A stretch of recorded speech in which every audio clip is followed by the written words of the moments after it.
The village of Quemba had always thrived under the watchful eye of the seasons.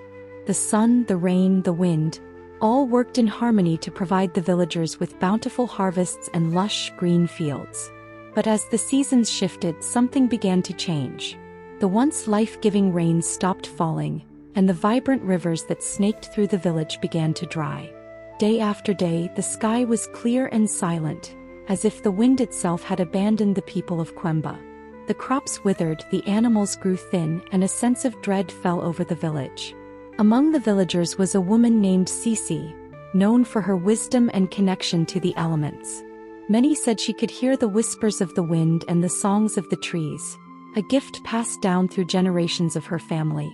Though the villagers respected her, they often regarded her with a mix of fear and awe, for she had an otherworldly aura about her. Cici lived alone at the edge of the village in a small clay hut, surrounded by herbs and strange symbols carved into the earth. Her life was simple, but her heart was deeply connected to nature. One evening, as the sun sank low over the horizon, casting a blood-red glow across the dry land, Cici stood at the edge of her garden, watching the clouds drift lazily in the sky. She could feel it, something was wrong. The air was still unnaturally so. The wind, which once danced playfully through the village, had been absent for weeks. Without the wind there would be no rain, and without rain the village would die. The villagers had tried everything, sacrifices, prayers, dances, to summon the rain, but nothing had worked. In desperation they came to Cici, pleading for her help. Cici, the village chief, an old man named Alyamo, said as he stood before her hut. His face was lined with worry, his voice heavy with the weight of leadership. "You have the gift of the elements. Can you not speak to the wind? Can you not call it back?" Cici listened quietly, her hands folded in front of her. She could hear the fear in Alyamo's voice, see the desperation in the eyes of the villagers who had gathered behind him. The fields were dying and soon the people would follow. "I have tried," Cici said softly, her voice like the rustle of leaves. "The wind does not answer me. It has left us for reasons I do not understand." The crowd murmured, their hope flickering like a dying flame. Cici's words hung in the air, heavy with the finality of their fate. But then as the sun dipped lower, casting long shadows across the parched ground, an idea took root in Cici's mind. There was one thing she hadn't tried. One last, desperate act. "I may know of a way," she said slowly, her eyes narrowing as she stared into the distance. "But it is dangerous." Alyamo's eyes widened with hope. "What is it?"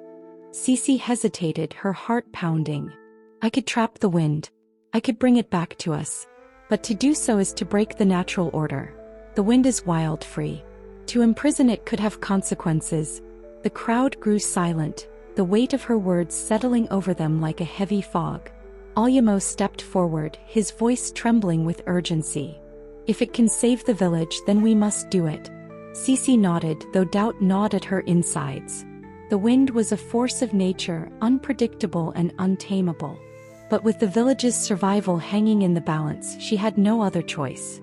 That night, under the pale light of the crescent moon, Cici gathered her tools. She worked in silence, her hands steady but her mind racing. She knew the ritual had been taught by her grandmother long ago, but it was a forbidden practice, one that came with a terrible price. Cici gathered a clay jar, intricately carved with symbols of power, and a set of ancient charms passed down through her family. She would call the wind and trap it within the jar, forcing it to return and bring the rains. As she stood at the edge of the village, the fields stretching out before her like a barren wasteland, Cici closed her eyes and began to chant. The words were ancient, whispered only in the darkest corners of her ancestors' hearts. The air around her began to shift, the stillness breaking as a soft breeze stirred the dust at her feet. Her voice grew louder, more insistent, and the wind responded. It came slowly at first, a gentle gust that played with the edges of her dress, then stronger, swirling around her in a dance of power. Cici's heart raced as the wind whipped through her hair, tugging at her clothes, and for a moment she felt alive, connected to the very essence of the earth. But as the wind grew wilder, Cici knew she had to act quickly. With a final cry, she raised the clay jar above her head and opened the lid. The The wind, drawn to the magic in the jar, rushed toward it with a ferocity that took Cece by surprise.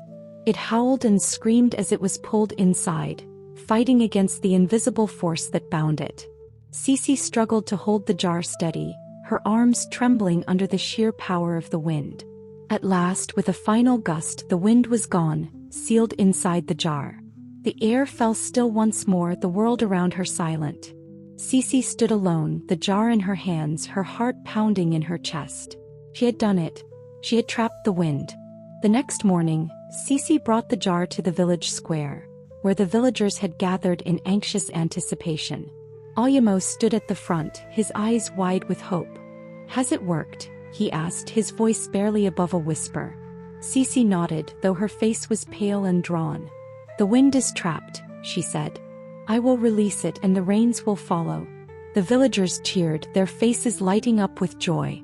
Cece's heart twisted in her chest. She knew what she had done was unnatural, dangerous. But there was no turning back now. With trembling hands, Cece placed the jar in the center of the village square. She whispered a few words, the same ancient chant that had trapped the wind, and slowly removed the lid. For a moment nothing happened. The villagers held their breath, watching the sky with anxious eyes.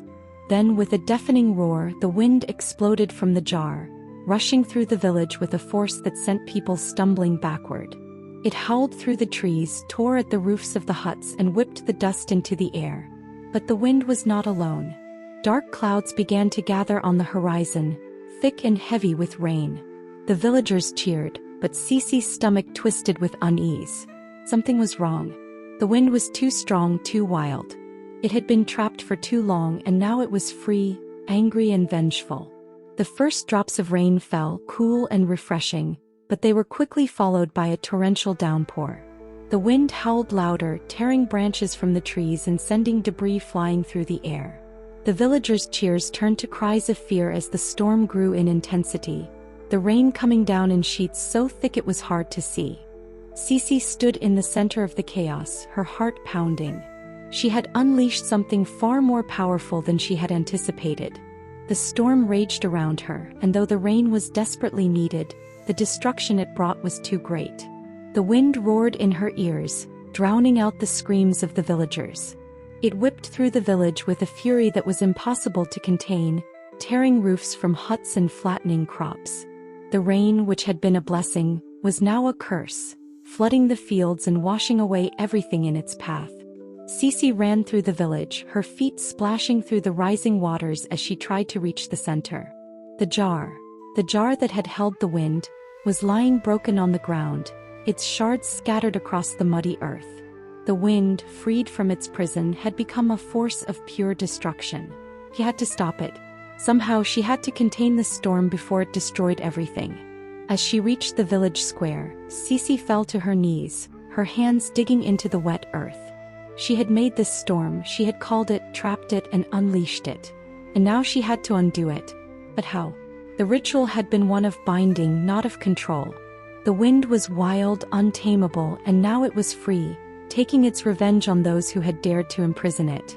Cece closed her eyes, her heart pounding in her chest. She had to try. With a deep breath, she began to chant once more, her voice barely audible over the roar of the storm. The words were ancient, the same ones her grandmother had taught her, but this time they were different. This time she wasn't calling the wind, she was begging it for forgiveness.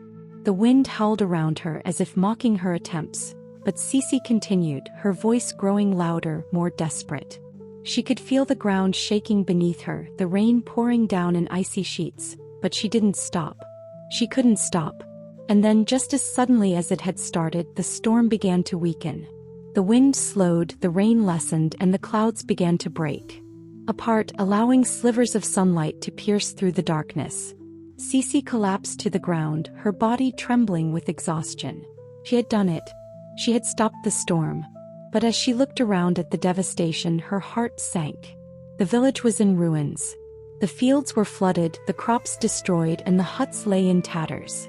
The storm had taken everything. Cece stood slowly, her legs weak beneath her. The villagers, soaked and terrified, gathered around her, their faces pale with fear and disbelief. Ayamo stepped forward, his voice trembling. "What have you done?" Cece looked down at her hands, which were covered in mud and rain. I tried to save us," she whispered. But the wind, now calm and gentle, seemed to carry the weight of her guilt, whispering softly in her ears. "You cannot control what is not yours," it said. "You cannot bind the wind." Cece bowed her head, her heart heavy with regret. She had tried to change the natural order to bend the elements to her will. But in doing so she had unleashed a force she could not control, one that had destroyed the very thing she had sought to protect. The villagers looked to her for answers, for hope, but Cece had none to give. She had broken the balance, and now they would all pay the price. And as the sun set over the devastated village, Cece knew that the wind would never be hers to control. It was free, wild, and untamable, just as it had always been.